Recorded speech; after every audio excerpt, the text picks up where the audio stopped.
जगन्नाथपुरी के माधव दास जी जगन्नाथ भगवान से कहते हैं, हे महाप्रभु जी, अब मैं कुछ दिन व्रज की यात्रा पे जा रहा हूँ। जगन्नाथ भगवान बोले, तुम चले जाओगे तुम्हारा मन कैसे लगेगा, हमको भी ले चलो। तो माधव दास जी बोले, आप यहीं बैठे रहो। क्यों?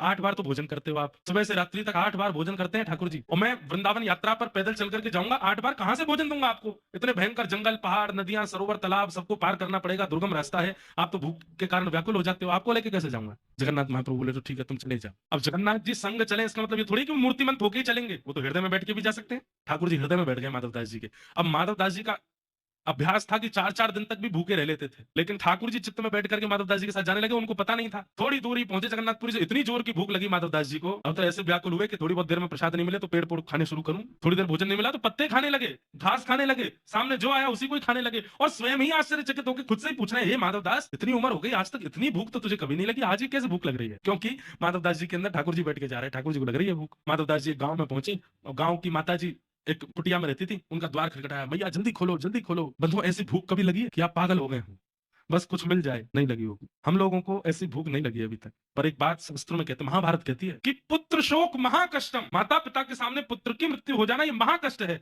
पर इससे भी विशाल कष्ट होता है कष्टात कष्ट करित क्षुधा, भूख लगना और भोजन का ना मिलना, उससे भी बड़ा कष्ट है। माधव दास जी की ऐसी स्थिति हो गई, गेट खटखटाने लगे, मैया बोली, अरे रुको रुको, आती हूँ। द्वार खोल के देखा, तो हो बाबा, क्या बात है, इतने व्याकुल? मैया जो है घर में, जो है घर में मुझे खिला दो, मुझे भूख लगी, बहुत तेज भूख लगी है। बैठो बैठो, इतने व्याकुल। बोले, बैठने का मतलब जो रखा है तो बनाना नहीं है, जो रखा है दे दो, पका हुआ है, बिना पका हुआ है, जो है सब दे दो। बोले, रोटी नहीं है, आटा दे दो, मैं आटा खा लूंगा, गेहूं दे दो, गेहूं चबा लूंगा, लेकिन मुझे दो। मैया बोली, सब व्यवस्था है, बैठो।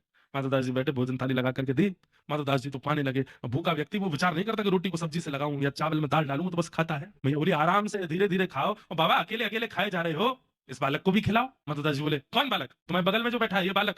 कोई कोई बालक नहीं है मेरे बगल में। अरे बाबा, ऐसी कैसे बात करते हो? निश्चित कहीं से अपहरण कर लाए हो किसी मैया के प्यारे से बालक का, और कहीं मैं तुमको पकड़वा ना दूं इसलिए मेरे सामने नाटक कर रहे हो कि कोई बालक नहीं है। ऐसा सांवला सा बालक, बड़ी बड़ी आंखें इसकी, ऐसे जीभ में पानी आ रहा है, मुंह में पानी आ रहा है, तुम्हारी थाली की ओर देखा है, और तुम अकेले अकेले खा रहे हो, इसको नहीं पवा रहे? माधव दास जी बोले, कोई बालक नहीं है भैया, मैं अकेला हूं। अरे तुम्हारे बगल में मुझे दिख रहा है, थोड़ी पे हाथ धर के छोटा सा गदमदरा सा बालक, पीतांबरी पहने, सांवला सलोना सा, तुम्हारी थाली की ओर देख रहा है, घुंघराले केश है। माधव दास जी समझ गए, बोले, ओहो, तभी मैं कहूं मुझे इतनी भूख क्यों लग रही है। जगन्नाथ जी जैसे ही काश में ठाकुर जी प्रकट हो गए, बोले, कहो माधव दास। बोले, आप आ गए। बोले, तो तुमको क्या लगता है कि हम स्थूल रूप में ही चलते हैं साथ में? हम सूक्ष्म रूप से तुम्हारे मन में बैठ करके वृंदावन जा रहे हैं, हमको भूख लग रही है इसलिए तुम खा रहे हो। महाराज, जिन माधव दास जी को 30 दिन में वृंदावन पहुंच जाना था, 6 महीना में पहुंचे। क्यों? 10 कदम चलते हैं फिर भूख लग जाती है, फिर अपने मन से कहते हैं, हे जगन्नाथ जी, नेक तो सबर कर लो, कम से कम 8 बार का भोजन 4 बार कर लो। यात्रा में बहुत दिक्कत होती है, इतना खाने के बाद चला भी नहीं जाता। लोग बाहर पैदल यात्रा पर जाते हैं तो 2-4 किलो वजन कम होता है, माधव दास जी जब वृंदावन पहुंचे 10 किलो वजन बढ़ गया। इतना खाते हुए गए क्योंकि ठाकुर जी चित्त में बैठ के गए।